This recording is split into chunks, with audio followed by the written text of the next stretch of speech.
So I remember one day when my husband of 3 years was going on holiday, but he left his pager behind and I left it on his bed, so I curiously had a look and it was a message from another woman.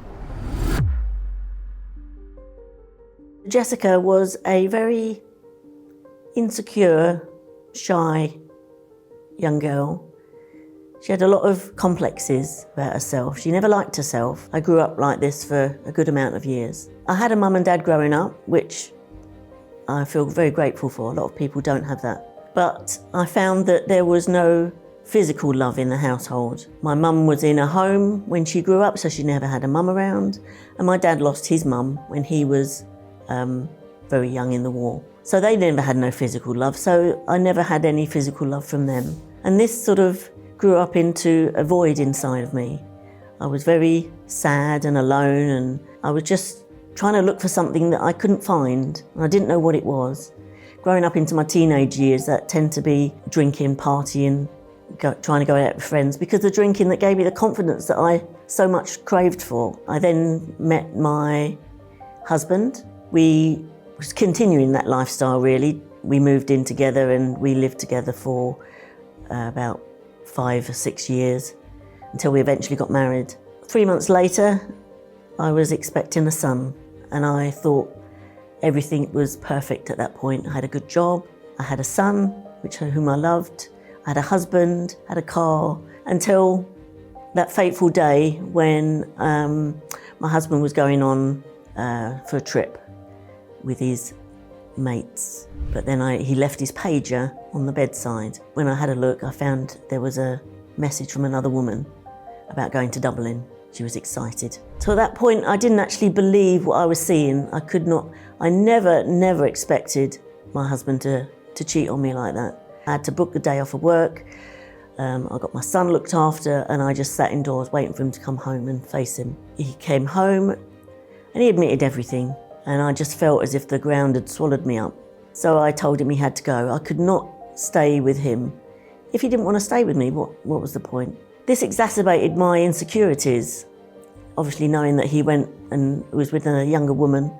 So I spent the next sort of 5, 6, 7 years bringing my son up single-handedly, just existing, I think. I wasn't even living, I was just existing, going day by day. 3 months later, after I found this, my dad passed away, who I was very close to. I was sort of looking, well, I've lost my husband, I've lost my dad. Who do I look to? So this sort of over the time turned into depression, I think. I was still drinking at night time when my son was in bed and eating rubbish and just not looking after myself, really. Went to the doctors, they actually prescribed me with antidepressants. But funny, I didn't actually take them. So I wasn't looking after myself. I seemed to just dress in black, just baggy clothes. I was just hiding from everybody, I think. I didn't really see my family much either. I used to keep everything from my son. When he woke up, I was mum. When he went to sleep, I was somebody else. I was drinking, just trying to fill that void again, trying to help me sleep because I had so much sort of going on that I had to contend with.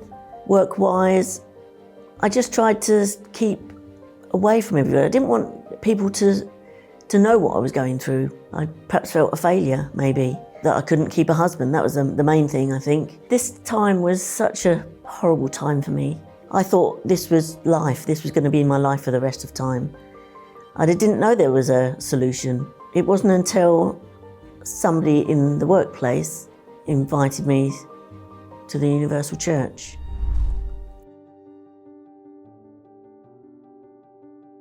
And the day I actually stepped in was the day I would never turn back again. There was so much love that I felt from everybody, something that I've never felt before.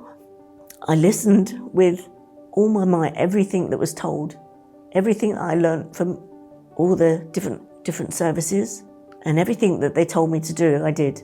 So it just makes sense, and everything was put into place. And I remember clearly in the early days, I was praying, and in my prayer, I heard God say to me, "I've been waiting for you." And I knew that I was in the right place. I knew that there was somebody that loved me more than anything. So it brought me closer closer to Him and understanding about life and death, understanding about what happens when we die, understanding that we need to make sure that our spiritual life is in check, so that there's a purpose in life, that we're here for a reason, not only to save our own soul, but to save others. So as my spiritual life grew, I recognised that I needed to receive the Holy Spirit. This is something I learned through all the services that I've been going through. So there was a campaign of faith that was coming up, and I knew I wanted to receive the Holy Spirit, and I knew I needed to change. So I took part in the campaign. I gave all my insecurities, all my weaknesses, all my sadness, all my anger. I had to forgive people for the things that they'd done to me. I gave that on the altar. And I sort of said to God that you have to change me. You have to change me. I can't be living the way I'm living anymore. So the moment I received the Holy Spirit, I knew that I was good enough because God was with me and in me. We walked out together, hand in hand, and I knew God was with me, and I knew changes inside of me were happening. I'm a happy woman. I have peace inside of me. I know I can do anything because I have God inside of me. My life is totally different. I'm working to help others as well. In my job, I have to be strong for people at their worst moments. I sleep perfectly. I have peace inside of me. So I share my testimonies with others when I evangelize, just to show them that there is hope. You know, you might not think it at the time when you're going through so much, but there is hope and there is a better life for you. And I'm proof of that. With the Holy Spirit, I know I can do all things to give me strength to forgive those who hurt me when I went through that difficult time. And I know I'm not alone. I know I have God with me, and I'll never turn my back on Him.